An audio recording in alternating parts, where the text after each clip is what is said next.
Digital India का पहला digital budget है।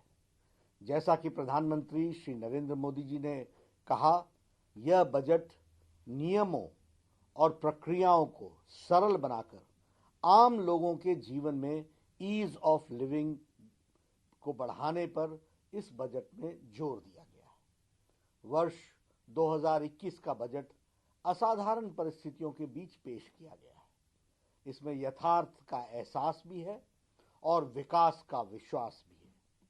यह बजट सभी वर्गों, बुजुर्गों, युवाओं, महिलाओं, संगठित एवं असंगठित क्षेत्र के मजदूरों, छोटे बड़े उद्यमियों की आशाएं और आकांक्षाओं को पूरा करने वाला बजट है।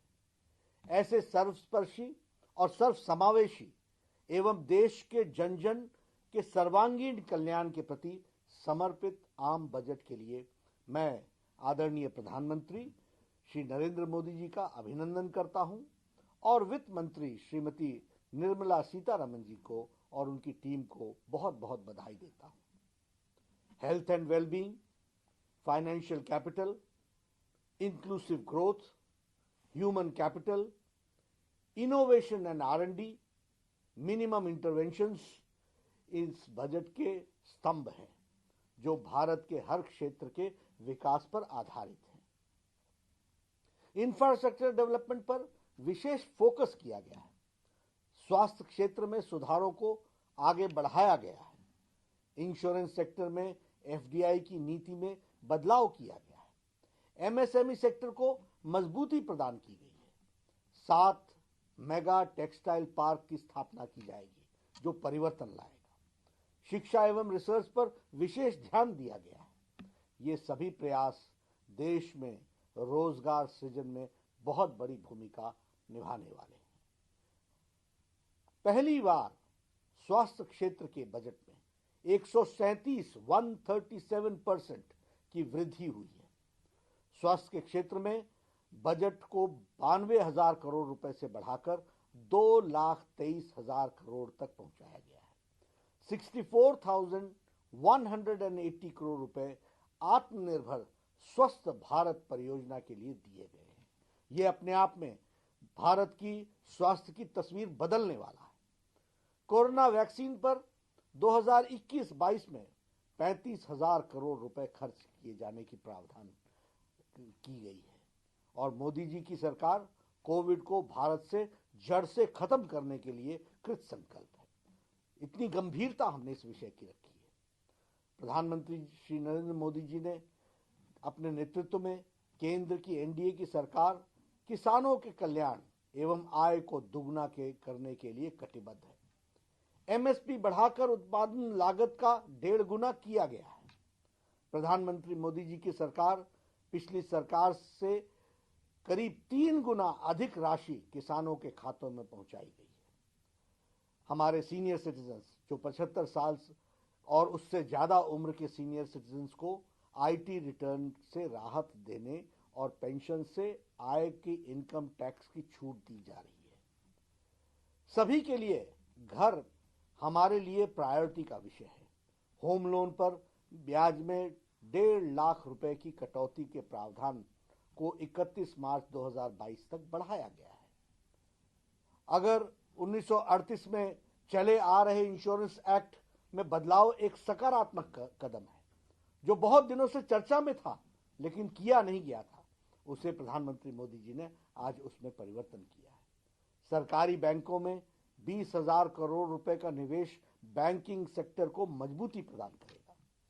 15वें वित्त आयोग की सिफारिश माने जाने के बाद अब राज्यों को केंद्रीय करों का 30% से बढ़कर 41% उनको हिस्सा मिल सकेगा। कैपिटल एक्सपेंडिचर के लिए हमारे 5.54 लाख करोड़ रुपए खर्च किए जाएंगे और उसका प्रावधान किया गया है जो कि पिछले बजट से 30% अधिक है, 30% अधिक है। इसके अतिरिक्त राज्यों और स्वतंत्र बॉन्डेज यानी बॉन्ड्स भरने का भी उनको 2 लाख करोड़ रुपए दिए जाएंगे। हमारे स्वच्छ जल के लिए देश भर में अगले 5 वर्षों में 2.87 लाख करोड़ रुपए का प्रावधान किया गया है। शिक्षा में 100 से ज्यादा सैनिक स्कूलों को हाई एजुकेशन काउंसिल का गठन करके उनकी विकास की बात सोची जा रही है। 15,000 स्कूलों को आदर्श स्कूल बनाए जाने का प्रस्ताव भी स्कूल की शिक्षा को मजबूत करने के लिए रखा है। रिसर्च के लिए 50,000 करोड़ रुपए अलग से रखे गए हैं। आदिवासी इलाकों में लगभग 38,000 करोड़ रुपए की लागत से 750 एकलव्य स्कूल खोले जाने का भी प्रावधान है। अगर मैं महिला सशक्तिकरण की बात करूं तो उज्ज्वला योजना ने जो भारत में तस्वीर बदली है, 8 करोड़ बहनों को कनेक्शन मिला है, उसमें 1 करोड़ महिलाओं को और ये गैस का कनेक्शन पहुंचाने का योजन इस बजट में किया गया है। जम्मू कश्मीर में भी गैस पाइपलाइन योजना की शुरुआत की जा रही है।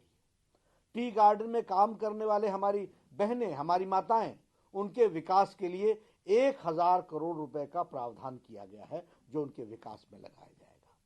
हमारे जो प्रवासी और असंगठित क्षेत्र में काम करने वाले मजदूर हैं, उस असंगठित क्षेत्र के मजदूरों के लिए अनेक योजनाएं लाई गई हैं। देश भर में एक देश में एक राशन कार्ड योजना लागू होगी।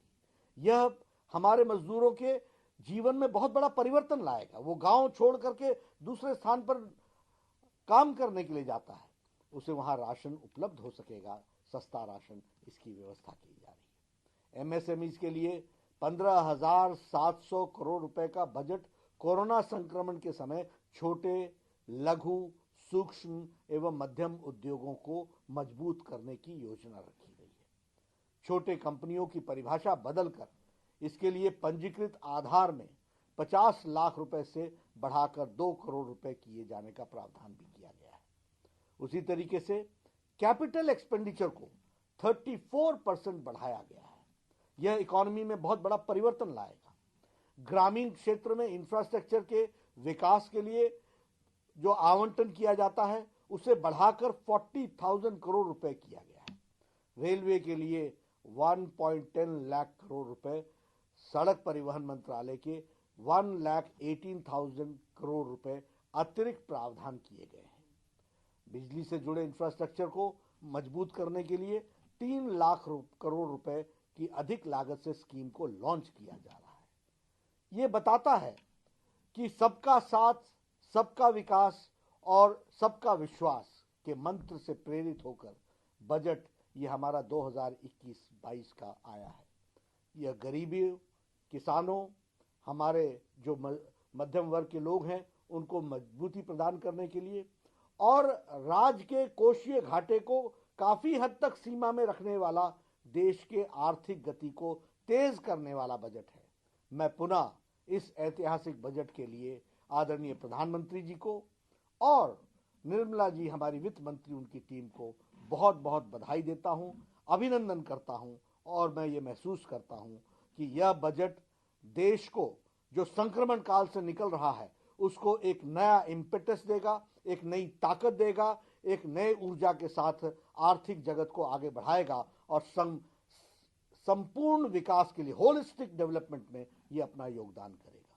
मैं इन्हीं शब्दों के साथ इस बात को आपको बधाई भी देता हूं और यह आगे परिवर्तन लाएगा, ऐसा मैं कहता हूं। धन्यवाद।